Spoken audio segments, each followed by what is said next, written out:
Hey guys, I'm here to do a movie review.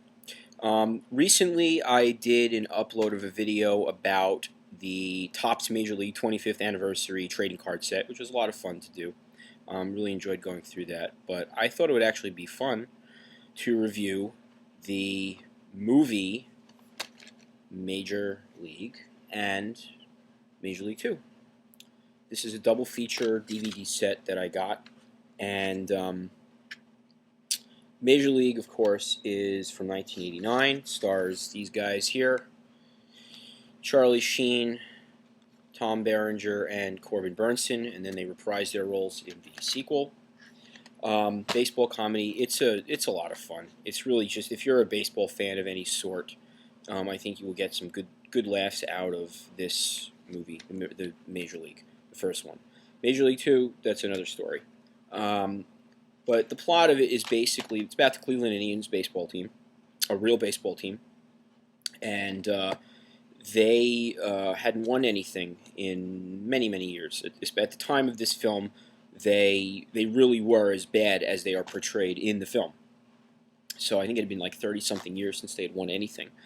And in the story, the owner of the team dies, and his wife, an ex-Vegas showgirl, inherits the team. She's played quite well by Margaret Whitten, and she takes the team over, and she wants the team to lose and lose badly. And her plan is that if there's a clause in the lease that the team has with the city that says if the attendance goes down below 800,000 for the season, they can they can break their lease with the city and move to another city. So Miami has made an offer to them for the new stadium and luxury boxes, and she gets free membership in like a country club and stuff. So she's like, wow, that sounds great. So she decides to put together a team bad enough that will finish last, and hopefully bad enough to drive that attendance down below 800,000, so she can do this deal with Miami. And so some of the characters that she rounds up are like just very funny archetypes of baseball players.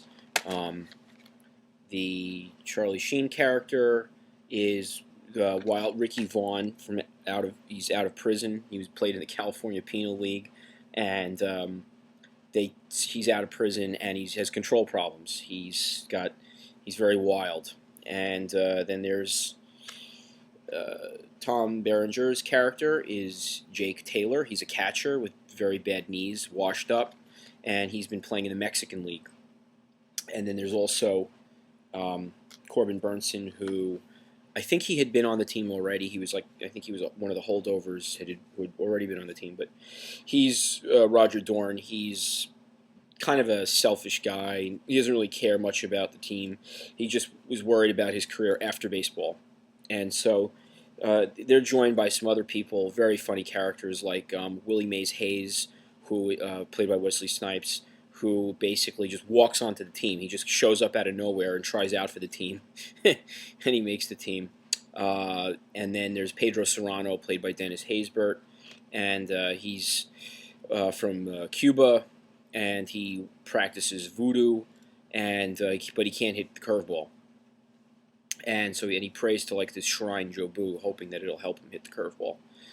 And there's Eddie Harris, played by Chelsea Ross, and Eddie Harris is a veteran junk ball pitcher who he just uses any trick in the book to get competitive advantage. Puts Vaseline on the ball. He puts KY on the ball. He puts Crisco, Vagisil, like literally anything. And this was a character that was based on Gaylord Perry, the real life pitcher who used to do very much the same thing, and who was once quoted as saying that he never used any foreign substances because all the substances that he used were made in America. So it's kind of a funny line.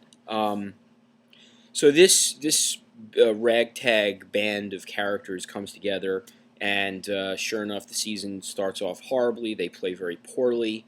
Bob Uecker memorably plays the Indians' radio play-by-play man Harry Doyle, who I think was kind of an amalgamation of, I would say, Harry Carey, Phil Rizzuto, and probably himself, because he was an actual play-by-play man for the Milwaukee Brewers then and now, and he just has, I think, some of the best lines of the film by far. I mean, some of these are lines that are sort of woven themselves into the fabric of Major League Baseball today, like, just a bit outside, or the swing and a drive towards South America. Tomlinson's going to need a visa to catch that one. It's just Vaughn, a juvenile delinquent in the offseason, in his Major League debut. So it's very, very endearing and very true to life in the way that a baseball radio announcer will call the action. And so obviously, the team doesn't do well. Nobody's showing up to the games, but then eventually, of course, the general manager of the team, played by Charles Cyphers, I think is his name. Yeah, I think he was actually in Assault on Precinct 13, which was a good one of John Carpenter's earlier films. He's sympathetic to the Indians' cause, and he basically tells the Indians that she's going to be doing this, and lo and behold, they decide to get their act together, and they start winning, and then they have a one-game playoff with the Yankees, and probably what happens. But narrative is not really why you watch this movie. I mean, anybody could. I mean, just as soon as you put this movie in, you already know what's going to happen. They're going to win. But that's not really the point of the movie. I mean, the point of the movie is it funny, first of all, which it is are the baseball sequences good, which they are, and are the characters interesting and endearing, which they absolutely are. And so that's really why you're watching the movie. I mean, you're not watching it for any kind of narrative complexity or anything like that. You're watching it hoping that you've got some good baseball action, some good laughs, and some great characters, and all of those things are there. And I think it definitely captures, I think, the essence of Major League Baseball. And if you talk to a lot of Major League Baseball players, or baseball players at any level, I think they will tell you that it is very much like how it is in the clubhouse and the locker room, and that it's got a lot of it has a lot of parallels with how things are in real life. And not surprisingly, that a lot of Major League Baseball players really love this movie Major League, and why it has become such a big part of baseball now. Really, I think it's really just become part of baseball. So I'd say if you're a baseball fan, if you're a sports fan, I would highly recommend it. I think you'll really enjoy it. And on this disc, this is the Wild Thing edition, and it's got a commentary by writer-director David S. Ward and producer Chris Chesser. It's got a My Kind of Team, a Major League look at Major League, which was the Indians of the time that when this DVD released, the Indians of that time, sort of talking about the film, and people like Aaron Boone and Grady Sizemore and folks like that, who are not on the team anymore, of course, but at the time they were. And Bob Uecker, there's a whole thing about Bob Uecker just a bit outside. Alternate ending with a filmmaker introduction. The ending had been changed because initially they were going to have Margaret Whitten's character reveal herself to be actually a true fan of the Indians, and that she tells the manager, Lou Brown, played by James Gammon, that the whole thing was an act, and she really never wanted them to move, and she never wanted them to lose, and she just was trying to motivate them and stuff. I'm glad they actually changed that. I think that's kind of a lousy ending, and test audiences didn't like it either. So I can totally understand why they would change it. I mean, I think it's better if you have the consistent flow of a villain, really, or a villain, or a villainess.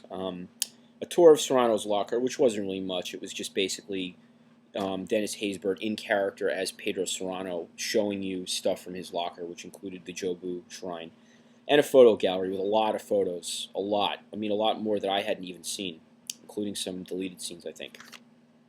So that's Major League, and highly recommended. Major League 2, nah, not so good. Disappointing sequel. David S. Ward came back to direct. He did not write the film. He did co-produce it. The screenplay was credited to 3 people, and it shows. I mean, they brought everybody back. I mean, Wesley Snipes didn't come back as as Willie Mays Hayes. They had Omar Epps pinch acting for Wesley Snipes, and he didn't. I wasn't really a fan of him in the role. I really missed Wesley in the role. And it didn't really have much of a plot, really. I mean, it's like they bring everybody back. It's the next season, and and fame has gone to their head, so they're all like, they've all got inflated egos. Like Willie Mays Hayes has done an action movie in the off season. Ricky Vaughn, Charlie Sheen's character, is now not throwing gas. He's now cleaned himself up. He doesn't have the glasses anymore. Corbin Burnson's character buys the team from Margaret Whitten's character. Jake, Tom Berenger, he's back, but now he's like a coach. Various things happen, but really nothing happens. I mean, it doesn't have that narrative drive that the first one had. There was nothing really at stake. I mean, in the first one, the team was at stake. Their careers were at stake because she was going to get rid of all of them once they moved to Miami. I mean, you don't have any of that here. It just kind of like hangs there. I mean, stuff like, they put some new characters in, like Keith David as Jack Parkman, who's kind of like even a darker version of the Roger Dorn character. He's like another selfish guy, but even worse, he's just outright mean. And there's some potential there, but then he gets traded to the White Sox. So it's like, and then they had Eric. I liked Eric Bruscotter's character. He was Rube Baker. He was like this catcher who had trouble throwing back to the pitcher, which was reminiscent of Mackie Sasser, the Mets catcher, who had the same problem.